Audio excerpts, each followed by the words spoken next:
Olá pessoal, eu sou a doutora Alessandra Arnaud e hoje a gente vai falar sobre DTM. Você sabe o que é disfunção temporomandibular? O que algumas pessoas chamam de ATM? Fica aqui comigo que eu vou explicar para você de uma maneira bem fácil para você entender.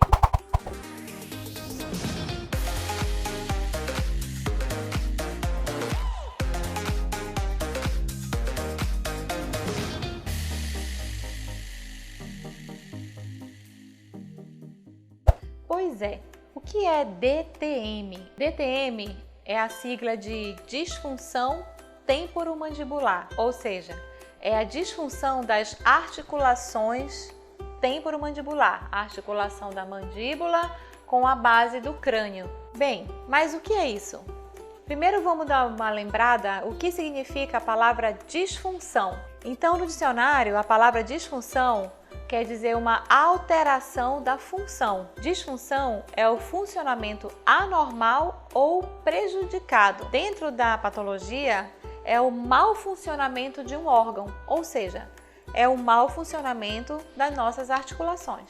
Então, o que hoje nós chamamos de disfunção já foi considerado uma síndrome. Por quê? Porque uma síndrome, ela é um sinônimo de uma doença que apresenta diversos sinais e sintomas para que ela seja determinada, para que ela seja diagnosticada. A diferença é que essa síndrome, muitas vezes ela não tem uma origem bem definida, uma causa bem definida, ou ela é de origem congênita, o que não é o caso da disfunção. Então, já foi alterada essa nomenclatura de síndrome para disfunção, porque também a nossa disfunção, ela apresenta uma diversidade de sinais e sintomas, assim como uma diversidade de causas. Ninguém nasce com a disfunção.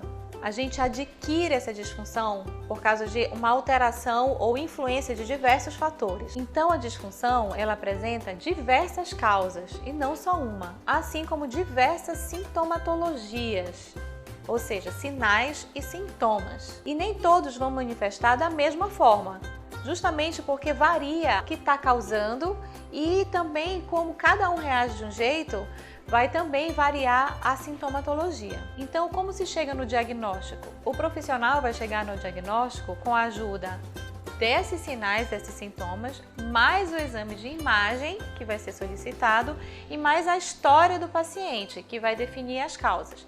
E quais seriam esses sinais e sintomas que são os mais comuns provocados pela disfunção, para que você esteja atento para saber se você não está com essa disfunção? Dores constantes nas articulações. Essas dores, elas podem se estender para a cabeça, a região cervical, região do pescoço, então é uma queixa constante dos pacientes, relatos de cefaleia, ou seja, dor de cabeça, estalos direto dentro da articulação quando abre e fecha a boca. Então a articulação começa a estalar, às vezes só a pessoa percebe, às vezes outra pessoa do lado escuta esses estalos. Uma sensação de areia dentro da articulação também, às vezes você pode ter essa sensação. Dentro do ouvido pode provocar zumbido pela pressão nessa região e aí pode confundir até com uma labirintite, que pode também provocar tonturas. Você faz a avaliação com o otorrino e não tem nenhuma alteração no labirinto, mas são sintomas provocados pela disfunção. Esses pacientes podem relatar, às vezes, dor em todos os músculos da face, dor nos olhos, até a visão turva. Muitas vezes, a maioria traz um relato de bruxismo ou apertamento dentário. E muitas vezes, esses pacientes relatam que têm uma certa limitação de abertura bucal. Então, eles não conseguem abrir bem a boca ou, às vezes, abrem e não conseguem fechar.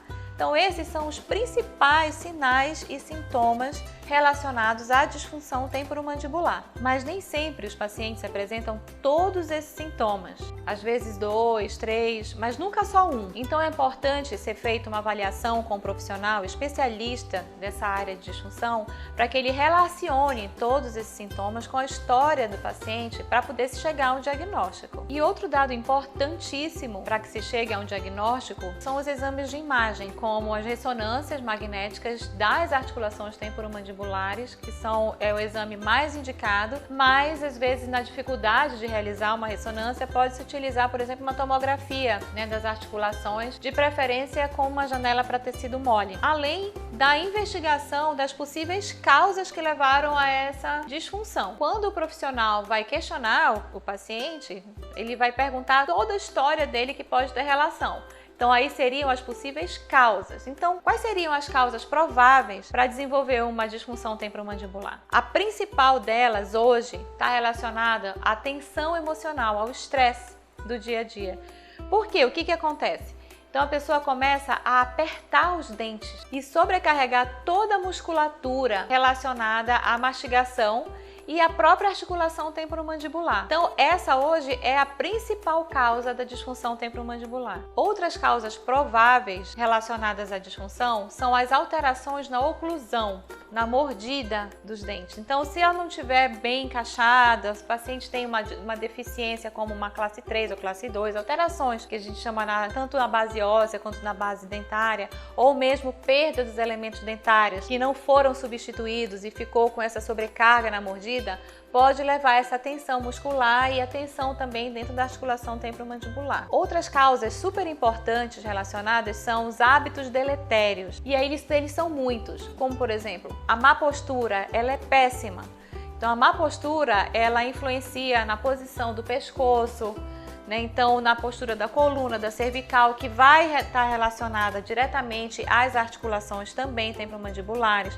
O hábito da pessoa ficar colocando coisas na boca, né, e mordendo mais de um lado do que do outro, mastigação mais de um lado do que do outro, dormir mais de um lado do que do outro, ficar com aquela postura de apertar o queixo assim mais o tempo todo de um lado e empurrar a mandíbula para o outro lado de uma forma constante, né? Isso é um hábito, não é uma vez ou outra, mas é um hábito constante, ou seja, um hábito deletério. São hábitos que podem levar à disfunção também temporomandibular. Outras situações são levadas até pela própria profissão da pessoa. Por exemplo, um violonista que precisa estar o tempo todo com uma má postura, que está relacionada à má postura. O próprio dentista, que às vezes fica numa postura desagradável, desconfortável, pode levar a uma disfunção, né? Aquelas pessoas que trabalham direto no computador também pode levar à disfunção temporomandibular. E por que eu fico constantemente falando possíveis causas?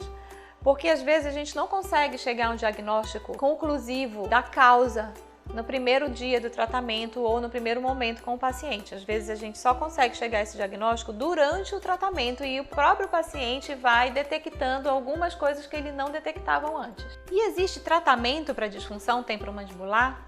Sim, existe tratamento para disfunção temporomandibular, mas ele está diretamente relacionado à causa e toda essa sintomatologia que o paciente traz para a gente. Então, o planejamento do nosso tratamento está diretamente relacionado ao comprometimento das articulações. Em geral, esse tratamento ele é clínico, é feito no consultório com o uso de uma placa mio-relaxante. Eu sigo um protocolo de tratamento pré-estabelecido e determinado pela Faculdade de Michigan, com algumas alterações propostas pela Faculdade de Odontologia da USP de São Paulo, onde eu fiz a minha formação. Então esse protocolo que eu sigo, ele é todo pré-determinado e funcional, e funciona. A placa mio-relaxante é essa de acrílico que vocês estão vendo aqui no vídeo, que ela é totalmente lisa na oclusal, podendo ou não ter alguns guias de lateralidade ou de protrusão, dependendo do planejamento do tratamento. E esse tratamento clínico pode também estar associado a outras terapias, como a laser terapia, que tem um resultado excelente no tratamento das inflamações relacionadas à ATM, o TENS ou a eletromioestimulação, fisioterapia, melhor que seja feita, mais indicado com um fono ou um fisioterapeuta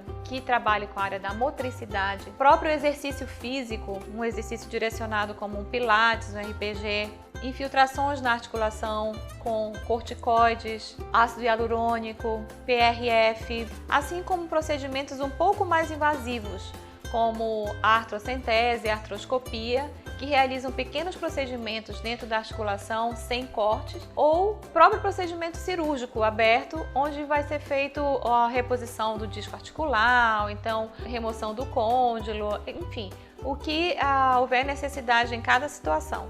O tempo de tratamento ele também varia muito, vai depender da sintomatologia e da alteração interna da própria articulação. Às vezes precisa de mais de um procedimento para que a gente conclua o tratamento ou chegue próximo a ele, e às vezes só o tratamento clínico com o uso da plaquinha vai ser suficiente. Então é muito importante essa consulta minuciosa com o especialista para que ele consiga chegar ao diagnóstico e o plano de tratamento adequado para cada situação. Então, gostou das explicações? Sanou algumas dúvidas? Se gostou, deixa aí o seu like e mande suas dúvidas no chat ou no meu Instagram, doutora Alessandra Arnaud. Fique ligado nos próximos vídeos e não esqueça de ativar o sininho. Até a próxima!